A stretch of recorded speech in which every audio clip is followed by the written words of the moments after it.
اگر آپ کی فصل کسی بھی وجہ سے تباہ ہو گئی ہے، یا آپ کے جانور ڈوب گئے ہیں، یا آپ کو کسی بھی قسم کا مالی نقصان ہوا ہے، تو یہ بہت بڑا نقصان نہیں ہے۔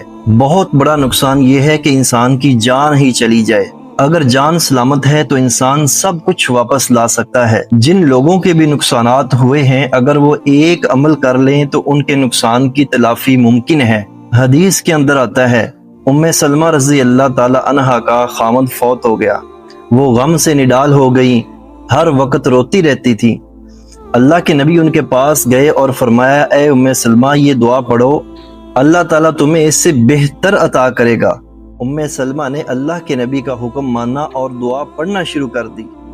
دل میں یہ خیال آتا کہ میرے خامد جیسا اس دنیا میں کوئی ہے ہی نہیں، لیکن اللہ کے نبی کا حکم تھا تو دعا پڑھتی رہی۔ کچھ وقت گزرا تو اللہ تعالیٰ کے نبی نے ان کو نکاح کا پیغام بھیجا اور یوں وہ اللہ کے نبی کی زوجیت میں آ گئی۔ اگر آپ کا کسی بھی قسم کا نقصان ہوا ہے تو اس دعا کو اللہ کے نبی کا حکم سمجھتے ہوئے پڑھ لیں، اور یقین کر لیں کہ اللہ تعالیٰ آپ کے نقصان کی تلافی کرے گا، بلکہ اس سے بہتر آپ کو عطا کرے گا۔